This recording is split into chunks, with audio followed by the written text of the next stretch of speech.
Justice Roberts to administer the presidential oath of office.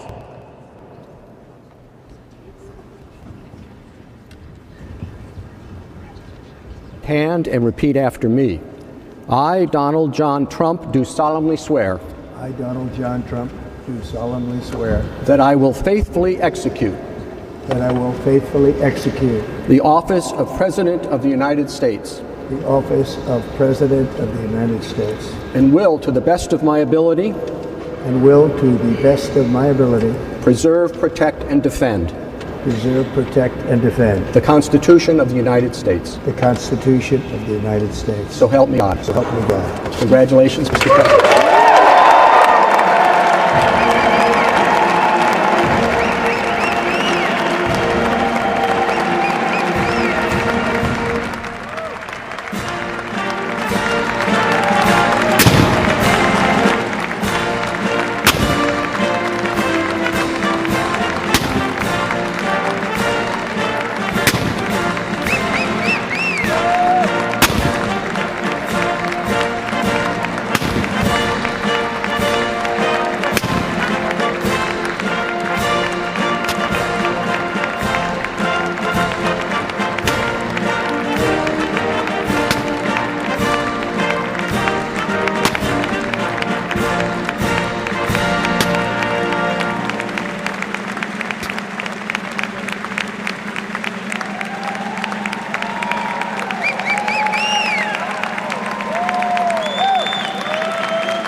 As he died to make men holy,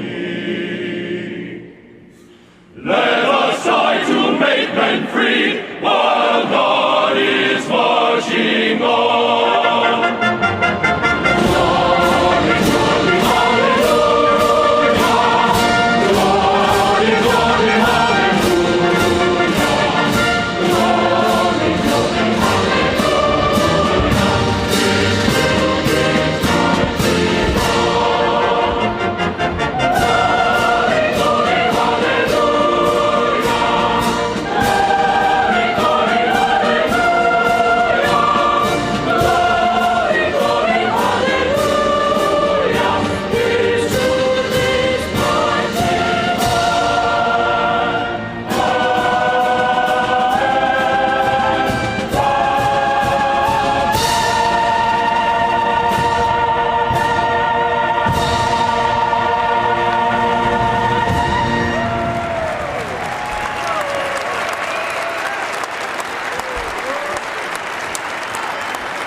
It is my honor and pleasure to introduce to you the 45th and the 47th President of the United States of America, Donald J. Trump.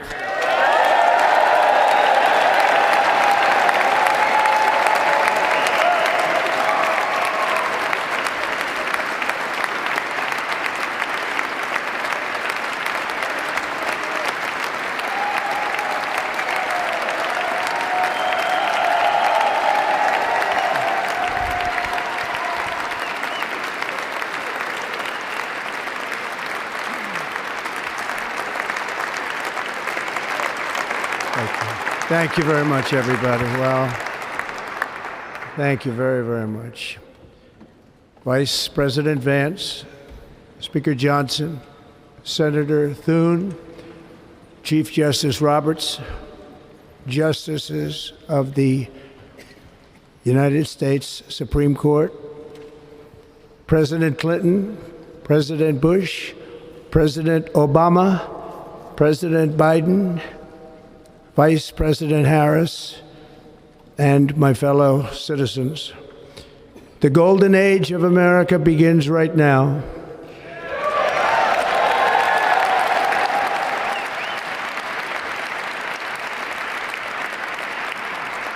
From this day forward, our country will flourish and be respected again all over the world.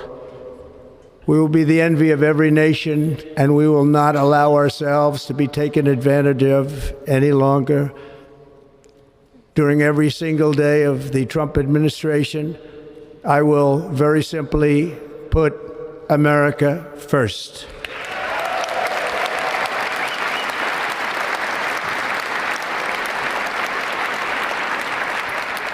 Our sovereignty will be reclaimed. Our safety will be restored. The scales of justice will be rebalanced. The vicious, violent, and unfair weaponization of the Justice Department and our government will end.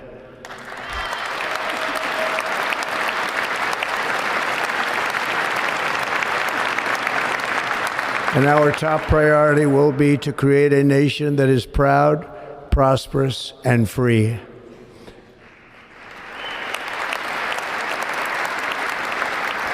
America will soon be greater, stronger, and far more exceptional than ever before. I return to the presidency confident and optimistic that we are at the start of a thrilling new era of national success. A tide of change is sweeping the country. Sunlight is pouring over the entire world. and America has the chance to seize this opportunity like never before. But first, we must be honest about the challenges we face. While they are plentiful, they will be annihilated by this great momentum that the world is now witnessing in the United States of America. As we gather today, our government confronts a crisis of trust. For many years, a radical and corrupt establishment has extracted power and wealth from our citizens while the pillars of our society lay broken and seemingly in complete disrepair. We now have a government that cannot manage even a simple crisis at home, while at the same time stumbling into a continuing catalog of catastrophic events abroad. It fails to protect our magnificent, law-abiding American citizens, but provides sanctuary and protection for dangerous criminals, many from prisons and mental institutions that have illegally entered our country from all over the world.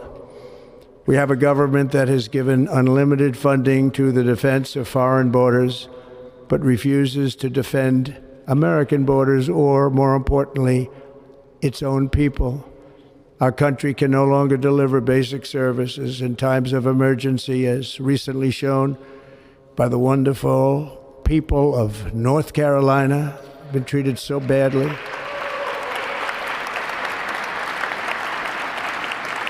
And other states who are still suffering from a hurricane that took place many months ago. Or more recently, Los Angeles, where we're watching fires still tragically burn from weeks ago without even a token of defense. They're raging through the houses and communities, even affecting some of the wealthiest and most powerful individuals in our country, some of whom are sitting here right now.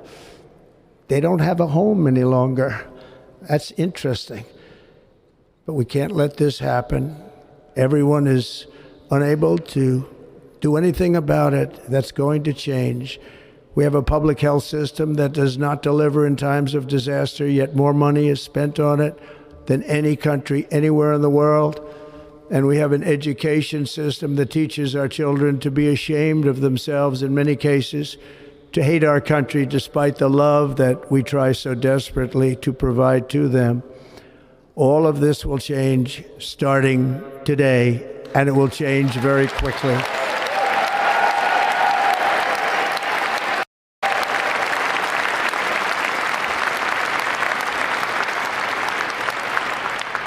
My recent election is a mandate to completely and totally reverse a horrible betrayal and all of these many betrayals that have taken place, and to give the people back their faith, their wealth, their democracy, and indeed their freedom.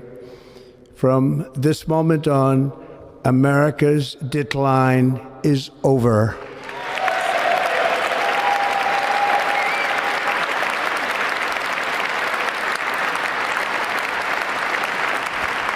Our liberties and our nation's glorious destiny will no longer be denied, and we will immediately restore the integrity, competency, and loyalty of America's government. Over the past 8 years, I have been tested and challenged more than any president in our 250-year history, and I've learned a lot along the way. The journey to reclaim our republic has not been an easy one, that I can tell you. Those who wish to stop our cause have tried to take my freedom and indeed to take my life. Just a few months ago in a beautiful Pennsylvania field, an assassin's bullet ripped through my ear. But I felt then, and believe even more so now, that my life was saved for a reason. I was saved by God to make America great again.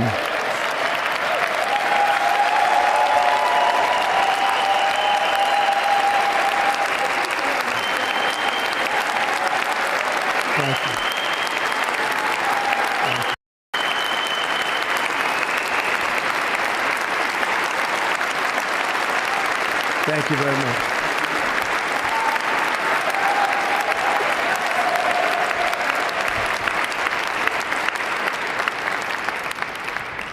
That is why each day under our administration of American patriots, we will be working to meet every crisis with dignity and power and strength. We will move with purpose and speed to bring back hope, prosperity, safety, and peace for citizens of every race, religion, color, and creed. For American citizens, January 20th, 2025 is Liberation Day.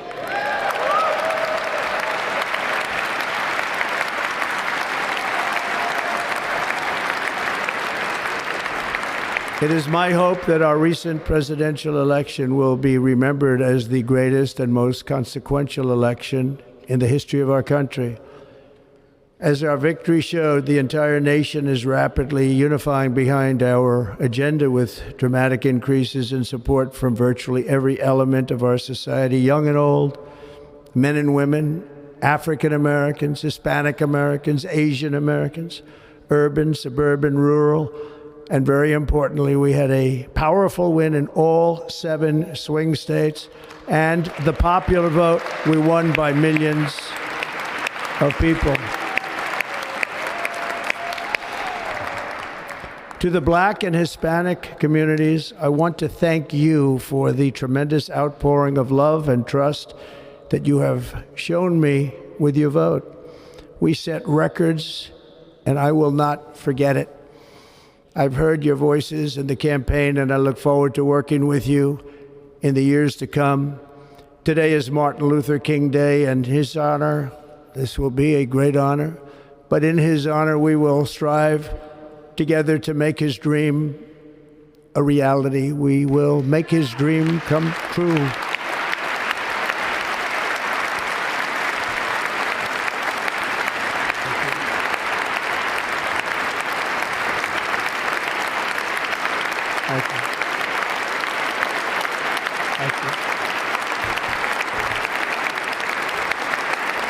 National unity is now returning to America, and confidence and pride is soaring like never before. In everything we do, my administration will be inspired by a strong pursuit of excellence and unrelenting success. We will not forget our country, we will not forget our Constitution, and we will not forget our God. Can't do that.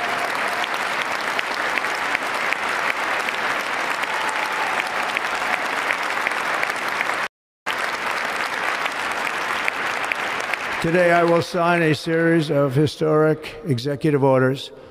With these actions, we will begin the complete restoration of America and the revolution of common sense. It's all about common sense. First, I will declare a national emergency at our southern border.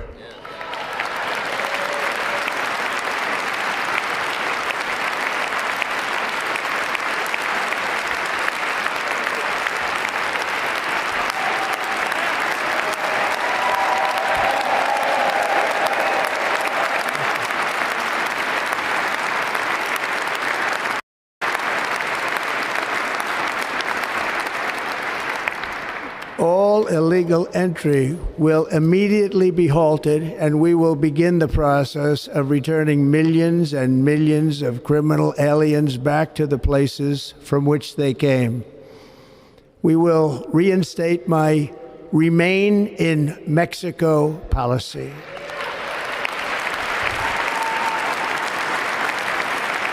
I will end the practice of catch and release. And I will send troops to the southern border to repel the disastrous invasion of our country.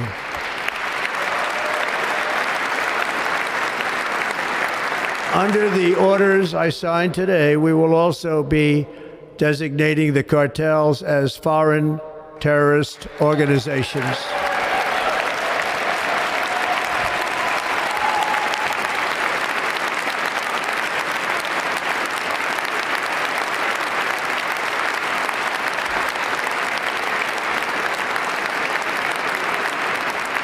And by invoking the Alien Enemies Act of 1798, I will direct our government to use the full and immense power of federal and state law enforcement to eliminate the presence of all foreign gangs and criminal networks, bringing devastating crime to U.S. soil, including our cities and inner cities.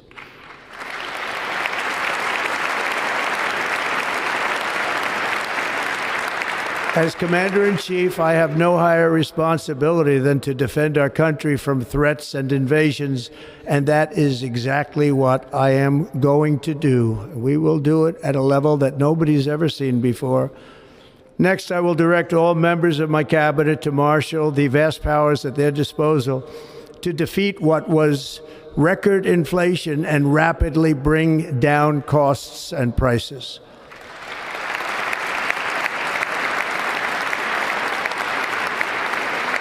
The inflation crisis was caused by massive overspending and escalating energy prices, and that is why today I will also declare a national energy emergency. We will drill, baby, drill.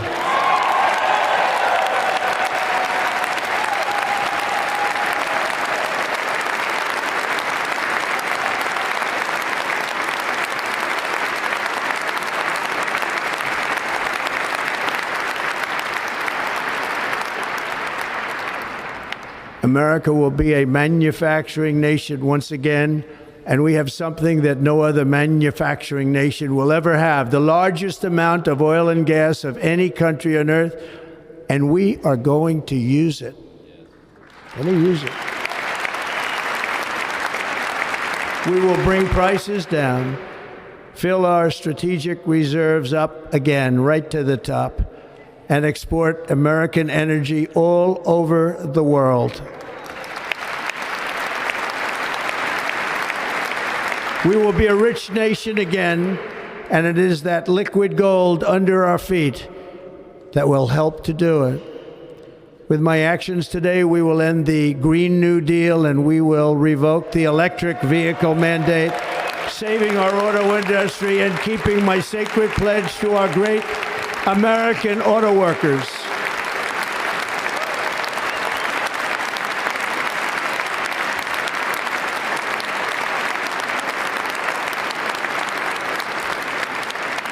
In other words, you'll be able to buy the car of your choice.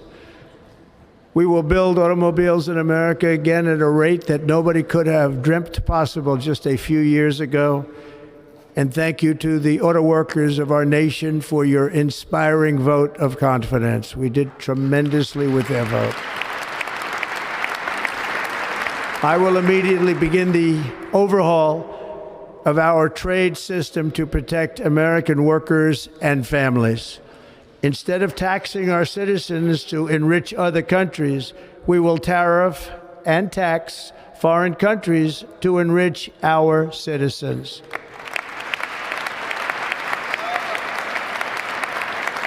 For this purpose, we are establishing the External Revenue Service to collect all tariffs, duties, and revenues. It will be massive amounts of money pouring into our treasury, coming from foreign sources. The American dream will soon be back and thriving like never before to restore competence and effectiveness to our federal government. My administration will establish the brand new Department of Government Efficiency.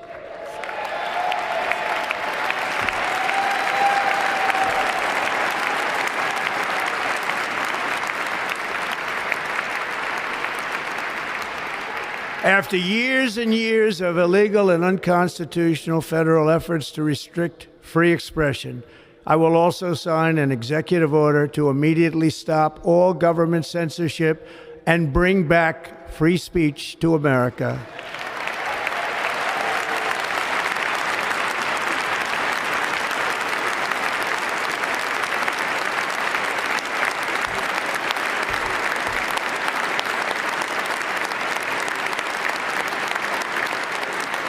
Never again will the immense power of the state be weaponized to persecute political opponents, something I know something about. We will not allow that to happen. It will not happen again. Under my leadership, we will restore fair, equal, and impartial justice under the constitutional rule of law.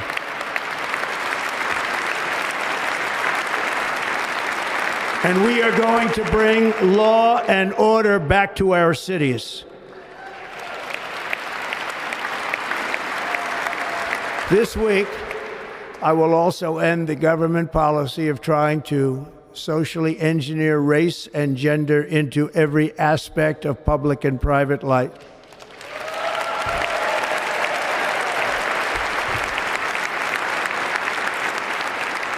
We will forge a society that is colorblind and merit-based.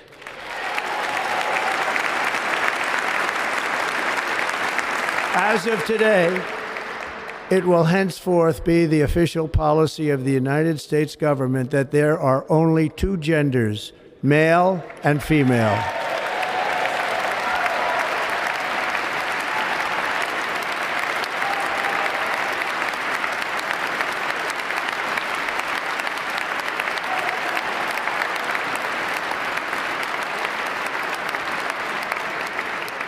This week, I will reinstate any service members who were unjustly expelled from our military for objecting to the COVID vaccine mandate with full back pay.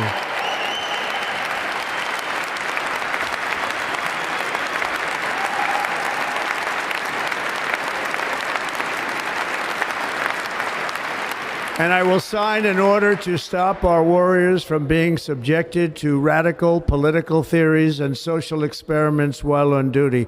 It's going to end immediately.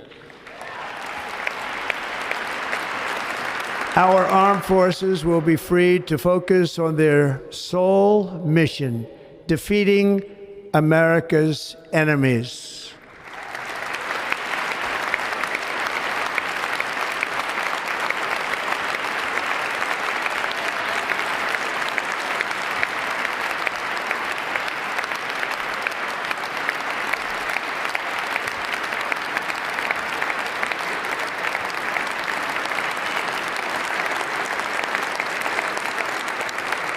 Like in 2017, we will again build the strongest military the world has ever seen. We will measure our success not only by the battles we win, but also by the wars that we end, and perhaps most importantly, the wars we never get into.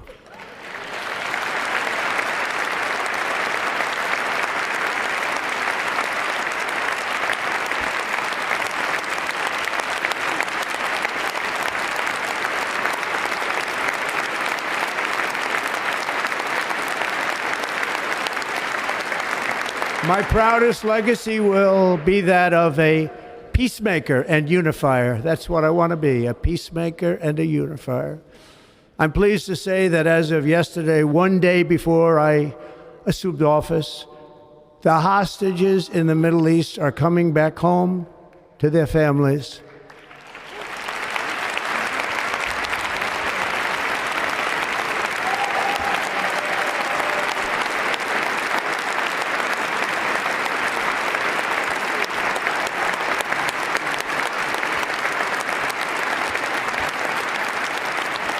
Thank you.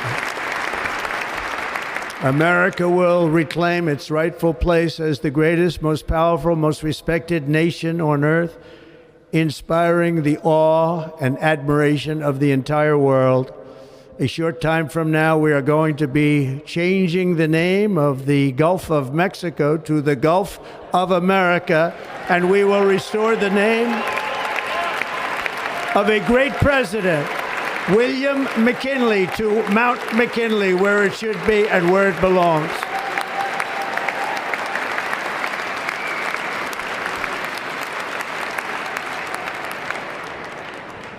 President McKinley made our country very rich through tariffs and through talent.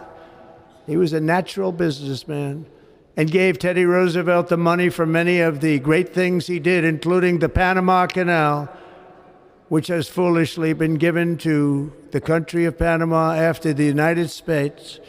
The United States, I mean, think of this, spent more money than ever spent on a project before and lost 38,000 lives in the building of the Panama Canal. We have been treated very badly from this foolish gift that should have never been made, and Panama's promise to us has been broken. The purpose of our deal and the spirit of our treaty has been totally violated. American ships are being severely overcharged and not treated fairly in any way, shape, or form, and that includes the United States Navy. And above all, China is operating the Panama Canal, and we didn't give it to China, we gave it to Panama, and we're taking it back.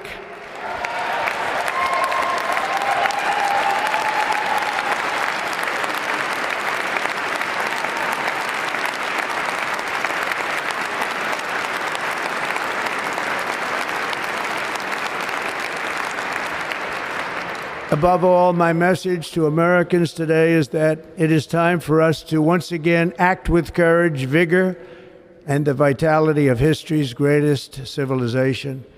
So as we liberate our nation, we will lead it to new heights of victory and success. We will not be deterred.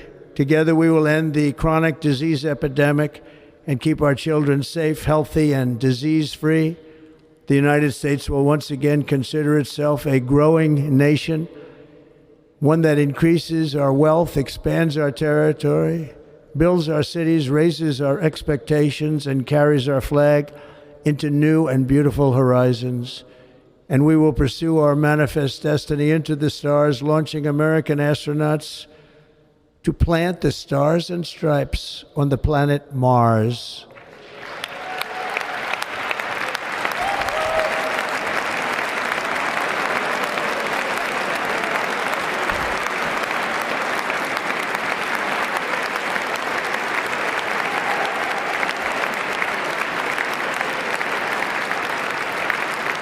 Ambition is the lifeblood of a great nation, and right now our nation is more ambitious than any other. There's no nation like our nation. Americans are explorers, builders, innovators, entrepreneurs, and pioneers. The spirit of the frontier is written into our hearts. The call of the next great adventure resounds from within our souls. Our American ancestors turned a small group of colonies on the edge of a vast continent into a mighty republic of the most extraordinary citizens on earth. No one comes close. Americans pushed thousands of miles through a rugged land of untamed wilderness. They crossed deserts, scaled mountains, braved untold dangers, won the Wild West, ended slavery, rescued millions from tyranny, lifted billions from poverty, harnessed electricity, split the atom, launched mankind into the heavens, and put the universe of human knowledge into the palm of the human hand. If we work together, there is nothing we cannot do and no dream we cannot achieve. Many people thought it was impossible for me to stage such a historic political comeback. But as you see today, here I am. The American people have spoken.